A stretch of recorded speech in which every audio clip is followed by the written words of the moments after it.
aka convener of the homeschooling conversations, you know, that Tommy. And she did mention a group where we can do the music classes with our kids, especially for those who are in Lagos. But that's the logistics of that are still being worked out and fine-tuned. And when that is sorted out and firmed up, I'm sure we'll also communicate that to those who will be interested in being a part of it. Please keep in mind, it's not free.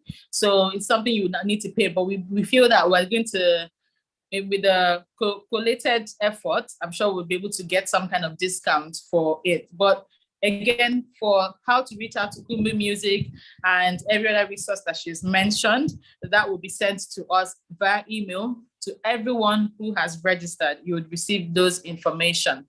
Now, again, we're going to move on to our next speaker. We're trying to keep to our time. And I'm excited for this next conversation that we'll be having.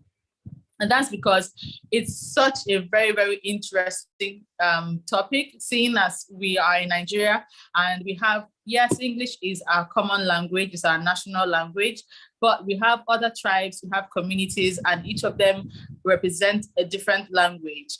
And so there is that importance to actually raise our kids in a way that they can communicate in more than just one language. And not just for the cultural benefit, it's also intellectually stimulating for them. And it's also a very good way to bond with their parents, with their friends, and when they go on to other communities as well. So that's what we'll be discussing with our next speaker, Mrs. Adedamoye Osomoji. She holds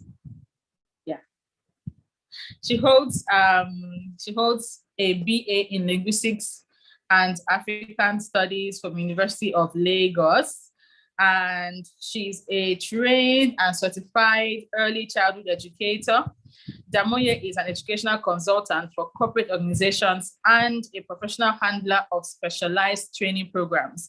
She also doubles as the country director of These Abilities Foundation, Nigeria. She is an authority in childhood education with students across the globe. She creates curricula and teaches children at various levels and creates sessions for individuals, groups, and for schools on languages. So she's going to be joining us here, and today she'll be taking us through raising bilingual children at home and its importance. Ladies and gentlemen, make welcome our next speaker, Adedamoye Osomoji. Is she here? Tommy, is she here? Tommy, you're muted. Let me check for her again. I saw her earlier. I can't seem to find her. Yeah. Yes. I have to unmute her. Okay, so we'll just wait for that. Again, to everyone who is joining, thank you so much for being a part of this. All right. Let me text her. So as before, with what we had with Ms. Kumbi, please leave your questions. You can send them directly to me, or you can leave them in the general comment box, and we'll do our best to address the questions. Thank you so very much. Don't forget that we're going to be meeting tomorrow.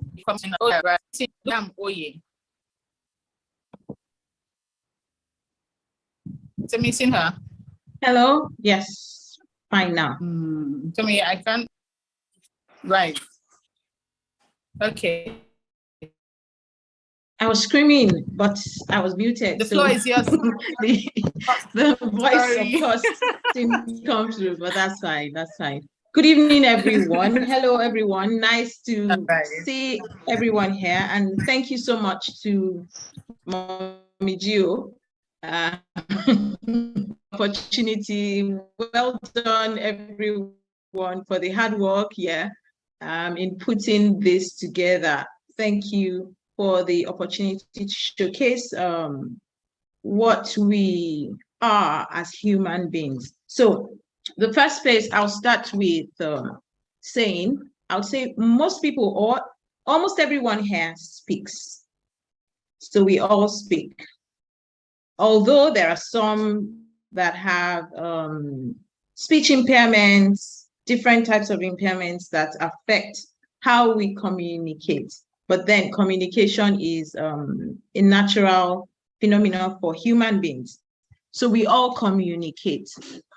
Now, bilingualism is the ability to speak more than one language. If we do a survey here today, we'll find some people who can speak more than just English.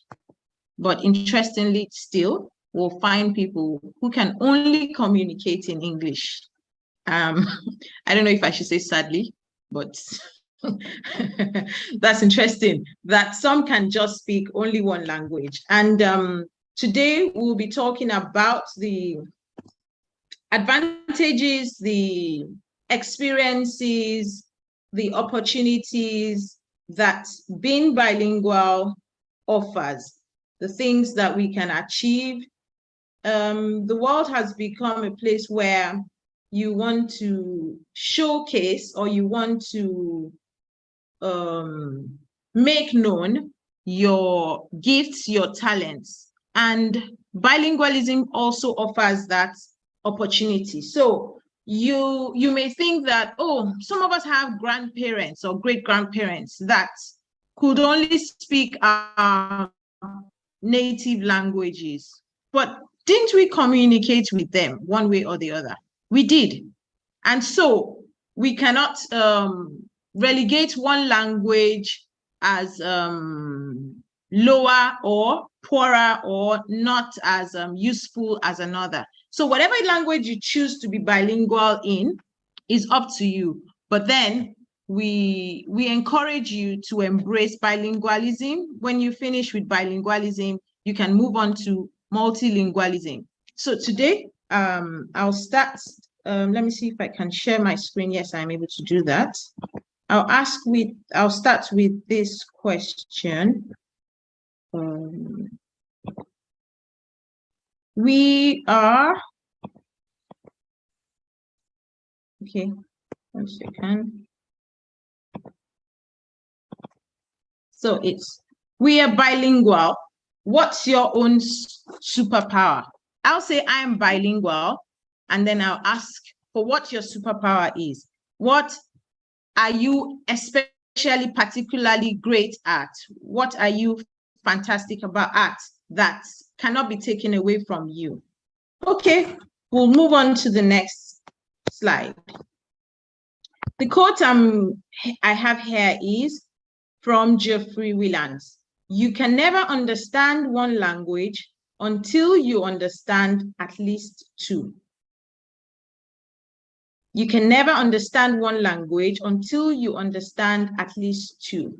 So for you to claim that you are proficient in one language, you have to have a comparison. You have to show that you can compare it with another language. And for children, I run a center where we teach children from the ages of 4 to embrace other languages. Our focus is on Nigerian languages actually, but we have other international languages. So for the homeschooling community and non-homeschooling community, you find that in schools today, you have a period or you have a schedule, a curriculum that says you learn French or you learn Yoruba or you learn Igbo. And that happens just once a week. If we speak to ourselves genuinely, if we answer as honestly as possible, do you think that one period in a whole school week is sufficient for your child to be bilingual? Do you think it's enough for your child to acquire what he or she requires to be able to totally, absolutely embrace that language. So the answer from our own side is no, that's not enough. So it throws back the ball at us that we have a responsibility to raise our children bilingually. Yes. This one says how to learn a new language. If you're worried about how you want to start learning a new language, it says step 1, find a native speaker. Step 2, admire their accent. And then step 3, try to learn it. So find a native speaker, admire their accent, and then learn it. As parents, we want our children, a typical Nigerian has the opportunity to speak more than one language, because you find yourself coming from a different part of Nigeria. Our official language is English, yes, and then we have the major ones, Yoruba, Igbo, and Hausa. But then we still have our dialects and other things that we speak. Maybe our family members, our older generations, they speak a particular language. And I want to encourage us today to see that language as strong as English. Yes, you may not go to a bank and be speaking that language and be attended to or be understood by everyone, but it still holds value. It gives us the advantage to showcase what we have. It gives us the advantage to embrace our heritage. That's one thing that we focus on. We want to be real. We want to be ourselves. No matter what part of the world you live in, as a Nigerian or as an African, you have something that you are attached to or a root where you are coming from. And we want to discourage people from thinking that one language is superior to another. No, no language is superior to another. I say so many times that the English that we speak today is being spoken so widely because people continue to speak it. People continue to learn it. You find so many learners of the English language all over the world. And because more and more people want to learn it, that's why it keeps growing. That's why the percentage keeps rising. That's why people want to learn it, because they speak it. So what excuse do we have in holding back our children from learning our languages? One way I look at it is, many years from now, what would my grandchildren hold on to as theirs, like authentically? We're not making comparisons or trying to say something is better, this one has better benefits or all that. But what will they be able to hold on to? In terms of maybe my name, let me use Chioma, for example. Sorry, Chioma Enwereji Ogbonna. So that's a hyphenated name. It tells me that you have your maiden name, if I'm correct, you have your maiden name and your married name there. So you have two names, and you raise your children speaking English all their lives, and then they ask them, what's your name? Maybe they land in Canada and they'll say, Enwereji Ogbonna. And somebody asks, oh, that's not English. Yes, we know it's not an English name. So what does it mean? We don't know. We just have it there.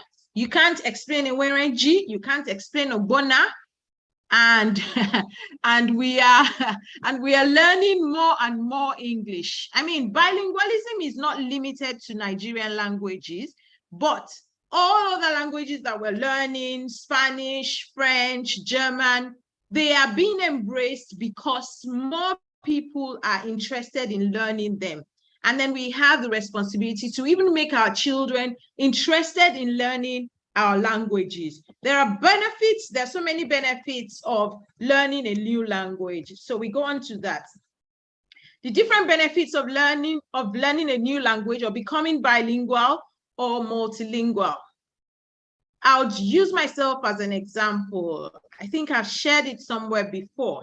Someone reached out to another friend of mine. They needed a tutor to teach children out of the country, outside Nigeria.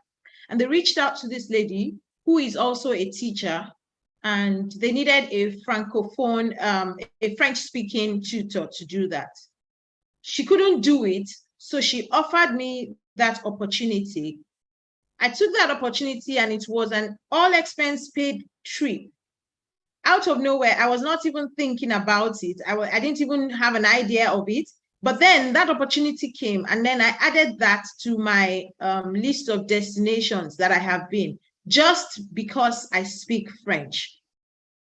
And that's something, it might not look like much to you, but if you do the calculations and you think of going on a holiday to a destination and you think of spending 7-8 days there, you know that you have some money to part with. But that just came on a platter of gold. My experience growing up was living with my parents who are French educators, French language educators. My mom was a French language teacher at a secondary school. My dad is a retired professor of French from the university. So he lectured up until PhD and all that. So I grew up speaking English, Yoruba, and French. My parents will speak to you. On one hand, my dad will speak regular Yoruba to you because he's from Oyo State. And my mom will speak her dialect to you because she's from Ondo State. And then my dad will give you an instruction or give you some words in English. He would say the same thing in French and then say the same thing in Yoruba. So even though I was not, we're not sat down at a desk to say, come and learn this language and all that. We were immersed in it at home. You wake up, you're hearing it. And I see that play out in my life too, as an adult. Recently, my 2-year-old was speaking to me and he was saying something. He was saying it in English and I wasn't responding. The next thing, he translated it and went to say it on in Yoruba, like, okay, if you will not understand English, I'll say it in Yoruba. So we will step on as time goes on. He speaks some French. We use some French words, so he speaks that as well. And so we encourage you as you homeschool or as you enroll your children at schools to play your part to help them acquire this level of would I call it, this level of creativity. It's creative for you to be able to speak more than one language. So we go on to the benefits. It sharpens the mind. The mind is broadened. I don't know if anyone has met someone who is bilingual or multilingual that is not very smart. No, that's not a shade. It's just the reality. I've met many people who are able to think outside the box. And by the time you speak with them, you find that they speak more than just one language. And it's not about whether it is French or Spanish. Think back to your grandparents. You see how witty and smart they are. Our great-great-grandparents, some of them did not go to school. They don't speak English. But they are very witty because what our culture offers is more than just the language. They have that. So we encourage you to let your children embrace this. It sharpens the mind. It enhances decision making. You are able to switch from one level to another quickly in a short space of time. Being bilingual helps you to navigate other languages, so it makes it easier. I was really happy to hear Mrs. Kumbi go back a lot to our traditional folk tales, folklore, songs, and all that. And we see that if a child already speaks one language, it's easier for that child to embrace another language.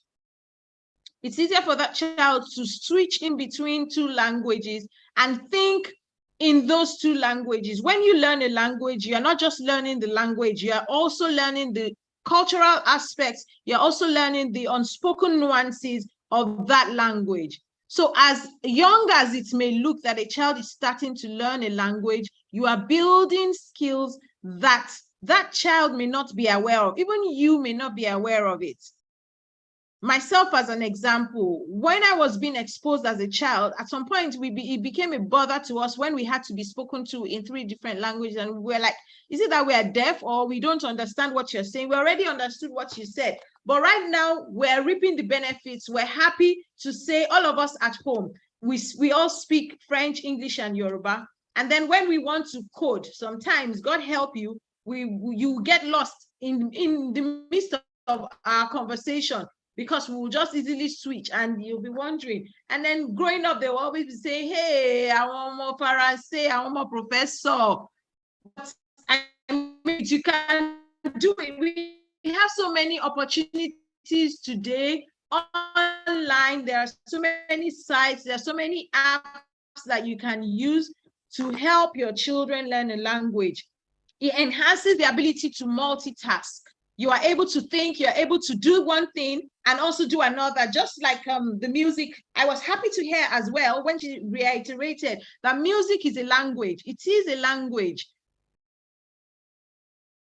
Being bilingual helps you increase your memories, improves your memory. You are able to remember this in this language and relate it with another one. You are sharpening your memory. You're sharpening the child's memory.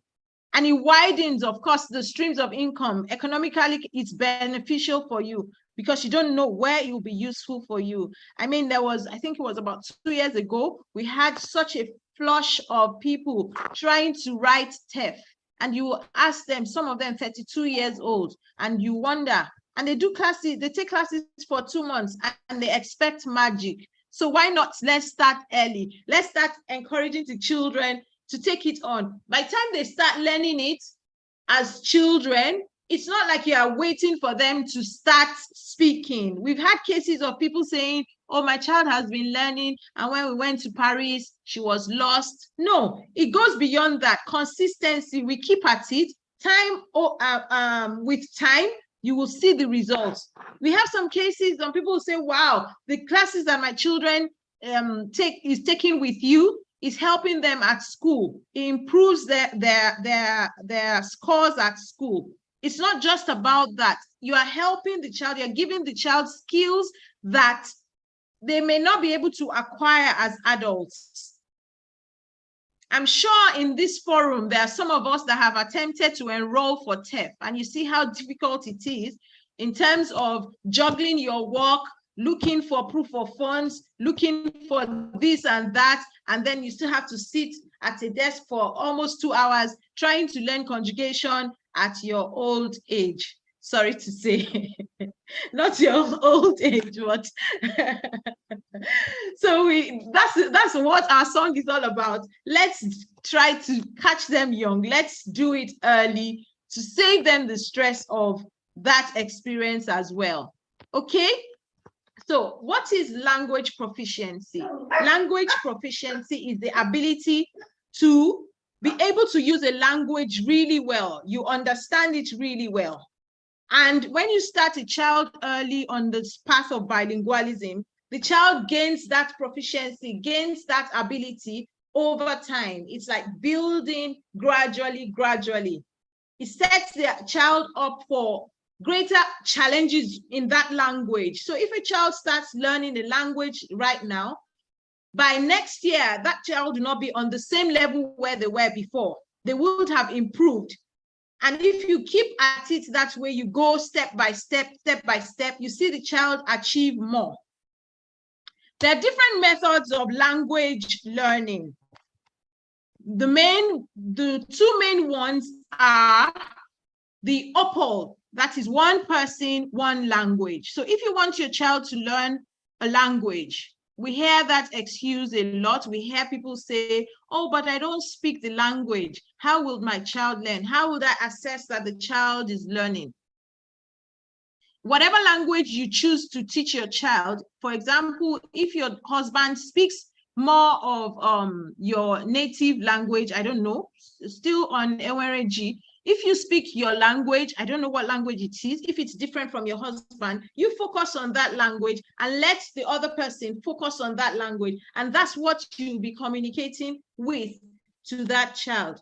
So for example, I would use Tommy. Tommy is Yoruba. So if you want your child to learn how to speak Yoruba, you speak to that child in Yoruba at home. The activities that you engage in, the things that you do, the instructions that you give, the times that you spend together, the games that you play, you try to do it in Yoruba. Tommy does that already. We see a lot of things that she shares on social media of how she's exposing her children to the Yoruba language and even other languages too. So one person, one language is a good way to expose the children to that language. So for example, if you think that you want your child to learn, if you want your child to learn French, maybe your husband or you don't speak so much French, you can take your time to get some basic knowledge of that language and still try to pass it on to that child. Because sometimes finances, funds might be a problem for you to enroll your child. Everything is not about enrolling a child at a center or enrolling a child for lessons. Sometimes we can get these things free. In fact, most times there are websites, there are places where you can get free facilities just to improve yourself so that you can improve your child. So it's not only about enrolling them. Can they sit in Zoom? Do you offer it on Zoom or you use Google? It doesn't have to be that all the time. There are little things that we can do around the house and to improve ourselves and then also improve them. Another one is the heritage style, using the language of your heritage language. So you can have your parents or older people in your family expose those children, the children to those people and see them, watch them pick up the language, watch them pick up the language. The main thing that we need to have at the back of our minds, whether you enroll your child at a school for language lessons or you are teaching them at home, the main ingredient that you need is constant exposure and consistency. Those are the two things that you need. You cannot say, I've enrolled my child at Alliance Française. Yes, we've done it for 3 months, and then there's nothing to show for it. So many people, I have met so many people that say, oh, I've been there, I did courses there, but they cannot say more than bonjour. So it's not just about enrolling them, expose them to different opportunities. The people that you know speak them. You can have, I know some people still do pen pals. You can have friends that you are just online, although we have to be careful. And as adults, we should know who we can relate with. There are families that are interested in chatting with you or doing exchange programs with other speakers of other languages. You can have a family where your children are friends with their children and they just communicate in that language that you want. You have your cousins that you can expose them to. And we need to remember that there's no language that we say, don't speak that language. I don't want to hear you speak that language around my children. Even today, Pidgin is being recognized. Pidgin language is being recognized. So it's not about, oh, I don't want my children speaking in Pidgin language. I mean, before this session, I did a survey with some of our parents and I got some feedback from them. One of it was that somebody telling me that a friend of hers was sharing her experience in the UK of somebody speaking Yoruba when they went to the salon and then speaking in Yoruba that they were going to do something dangerous to their mom. When she comes back, she stepped out to shop to do a few minutes of shopping. And then they were speaking to the child. The child pretended like they automatically thought because of her accent, she doesn't understand or speak Yoruba. And they said it. So when the mom came back, the child became very, very uneasy and had to speak with the mom and told the mom, this is what they said. Immediately they left the place. I can't imagine what would have happened if the child did not understand what they were saying. So no matter the exposure, no matter the amount of exposure you give your child, no matter how little you think the exposure is, please still expose the child to another language, a language that might not be international, but that the child will benefit from. It's not a language that is so far away that it's not very, very useful for you in your community. We have a lot of people in diaspora now looking to embrace the Nigerian languages. And that's something that we encourage us all to do. Different ways that we can do this. We can read stories and tell stories. We can sing songs.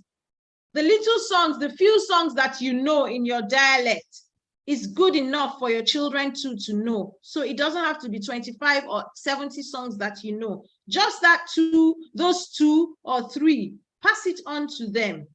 They will ask you questions. What does this mean? What does that mean? And that's how they will become aware of those words too, and also learn them. We can play games with them in that language. We can sing songs. We can have dance and music. Play child-friendly word games with them. The same way we do I Spy with my little eyes, you can convert it to your own language. You can help the children learn it that way. Anything that you do in English, trust me, you can do it in whatever language you want to learn, you want your children to learn.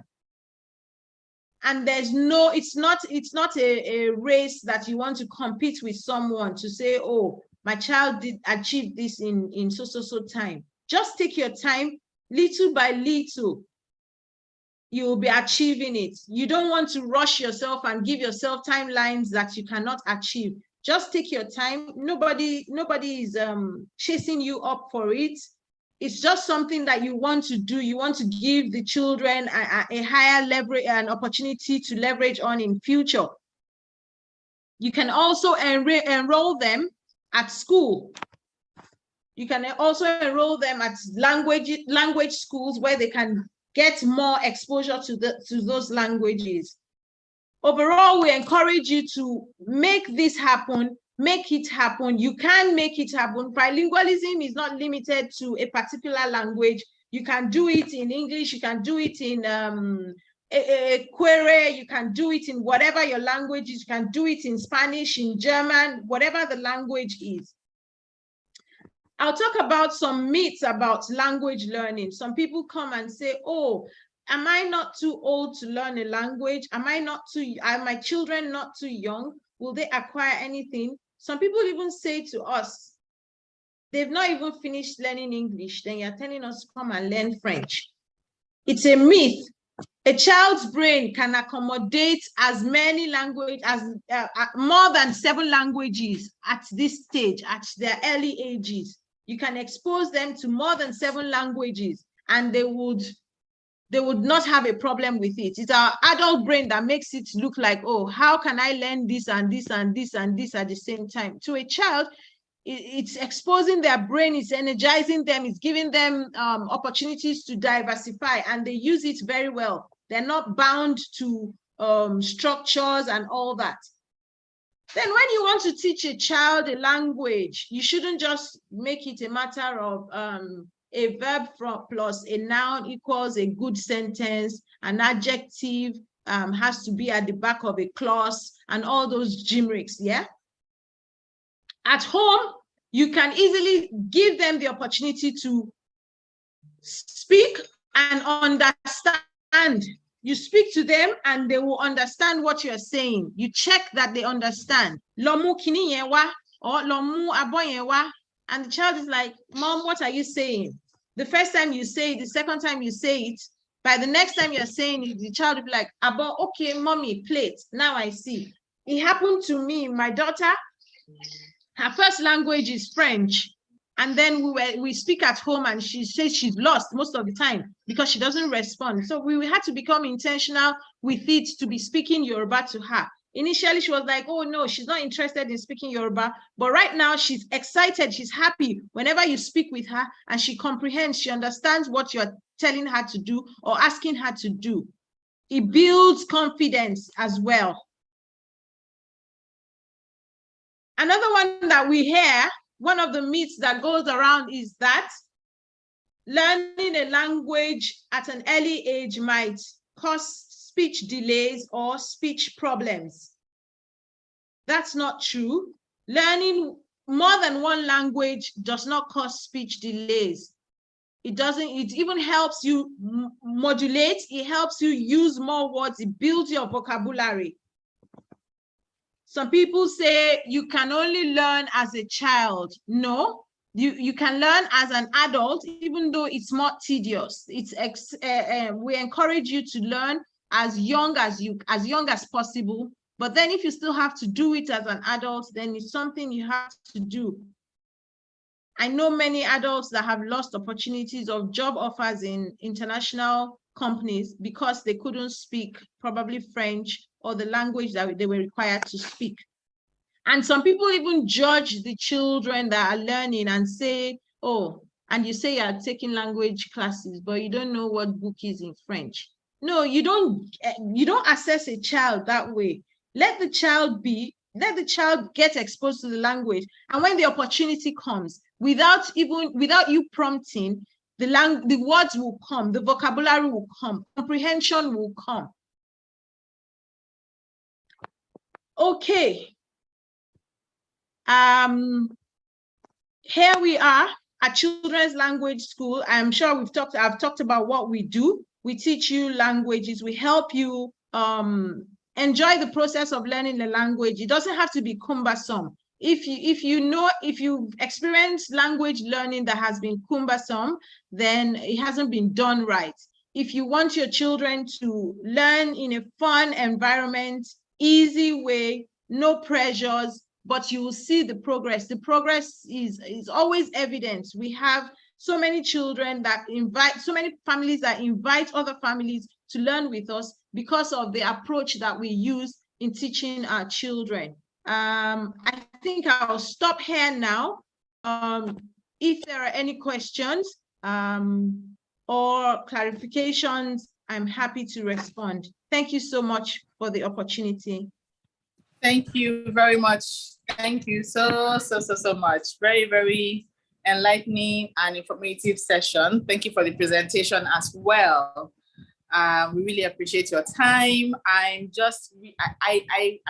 think one of the things I really appreciate that you've addressed are the myth around learning more than one language, exposing your children to more than one language.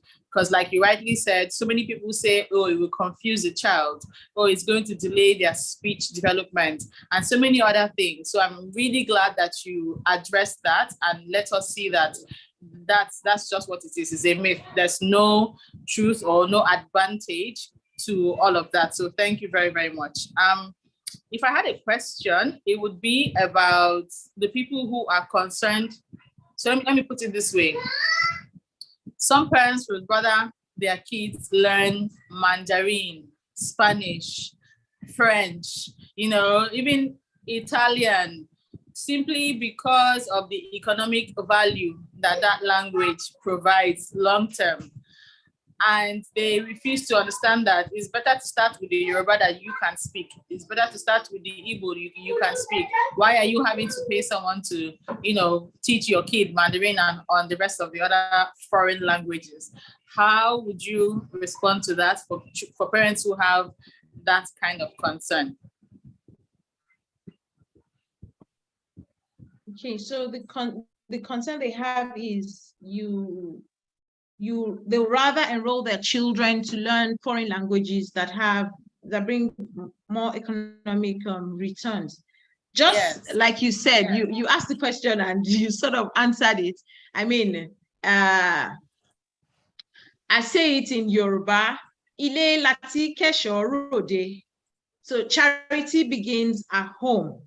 I'm sure there is a version of that in Igbo and other languages. So if you want to embrace other languages, a good place to start before you start churning out the money to enroll them in those classes is to give them the free service of your own language.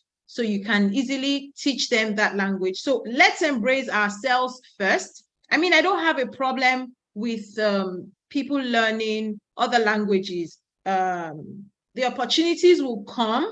Right now, I see life more as making good use of the opportunities that come your way. So right now, the opportunity that you have where you are is your mother tongue, your Igbo language, your Hausa language. Use that first, and then take that knowledge of learning that language, the experience the child gains from learning that language, to step on another stone, which is a foreign language. So start where you are, use what you have right now before you start taking on foreign languages. So we have some questions like that. Some people come, they want to enroll their children for French and Yoruba, and I'm like, I don't know, maybe the way we respond, then they ask the question, which would you prefer we start with? And the answer is always start with your mother tongue. When you start from there, you find you won't struggle as much because it's something that you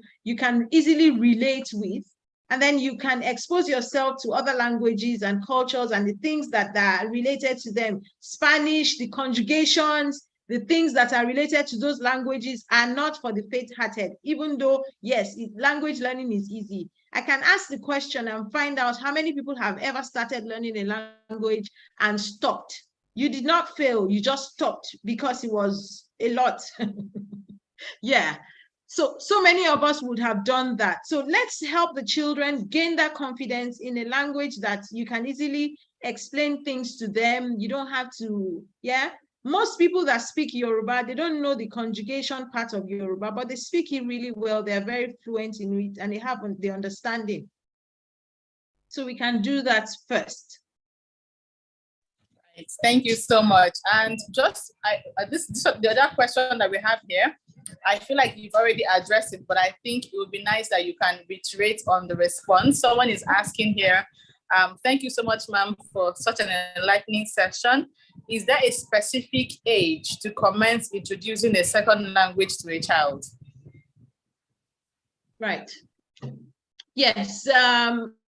Okay. There is no particular age from our experience. There's no particular age. A child can learn can be exposed to a language right from babyhood, just like Madam Kubi also mentioned.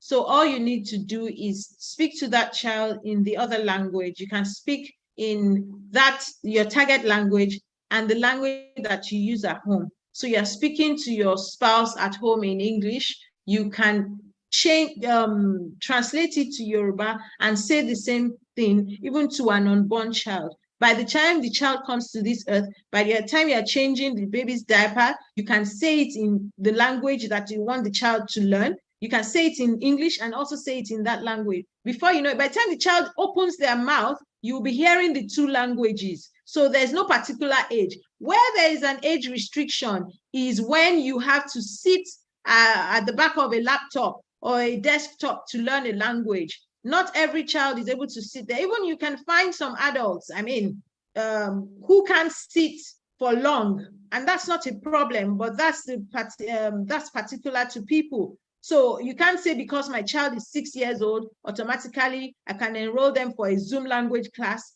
and that might be counterproductive. It might even discourage the child if the child is not somebody meant to be sitting for that long. So when there's an age restriction is when you have to do all these online things. But if it is physically, you can easily shibi, bring it, bata, lower bata, all that. There's no age restriction. We have people coming to inquire, and below the age of 4, we usually just say, sing with them at home. Sing, play with them at home. That's all that they will need at that stage.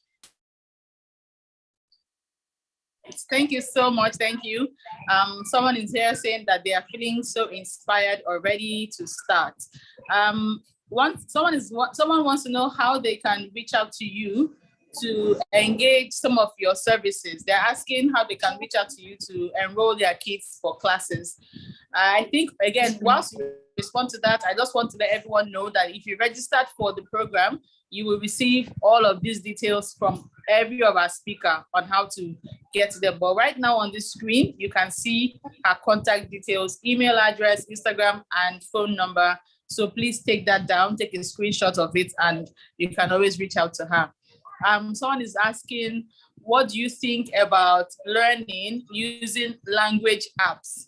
Does it make a difference? And I think it's a very important question, because the reality is that for some of us, whilst we want to introduce our kids to our mother tongue language, we don't know how to speak it as well. So it's almost like the blind leading the blind. So we have to depend on an app. So what are your thoughts on using an app? Is there a challenge with that? No. So using an app is a right step in the right direction. So there's no problem with that. Whether you have a problem with using an app is you might not be getting as much feedback depending on the learner. A learner who is interested in hearing and getting where they need corrections. So we have a student who is he's 8 years old, but he talks and thinks like a 13-year-old. So he uses Duolingo to learn, and then Duolingo is not offering him as much as what he needs. So his parents enrolled him for physical classes, and he comes to class asking questions that someone who is writing TEF will be asking.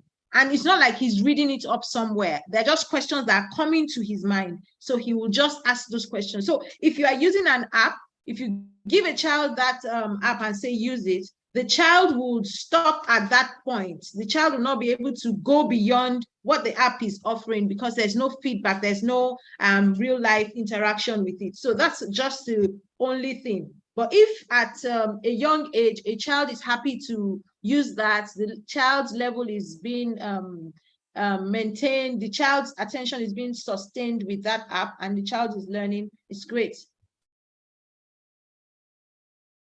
Thank you so much. Thank you. And I think the last question here that we can accommodate, someone is asking on the issue of sitting still. When is it a problem? Like, when is it a problem when a child cannot sit still for too long? I don't know if you have a response to give to this in terms of learning a language. When is it a problem? A child not sitting still is not a problem, if you ask me. It's not a problem. I teach in schools, and I find some children learn better when they're standing.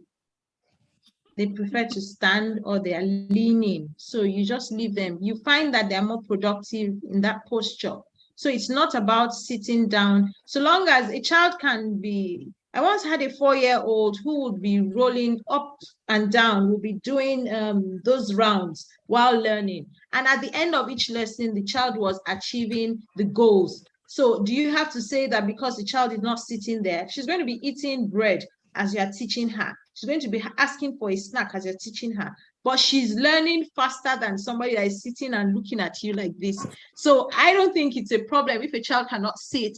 The only challenge is if the child is not sitting and is not benefiting from that class, then I don't think you should be spending your money on that class.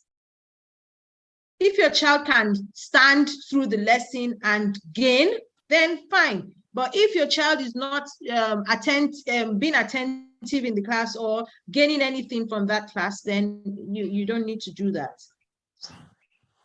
Right, thank you so much, and I quite agree with you. I think that most parents would also quite understand that kids learn with different ways. Some kids learn when they're in motion, some kids learn when they are still, some learn with visual, some learn with audio, some learn with experiential, like practical things. So to the mom who is asking, maybe if you're really concerned, maybe you want to see a child specialist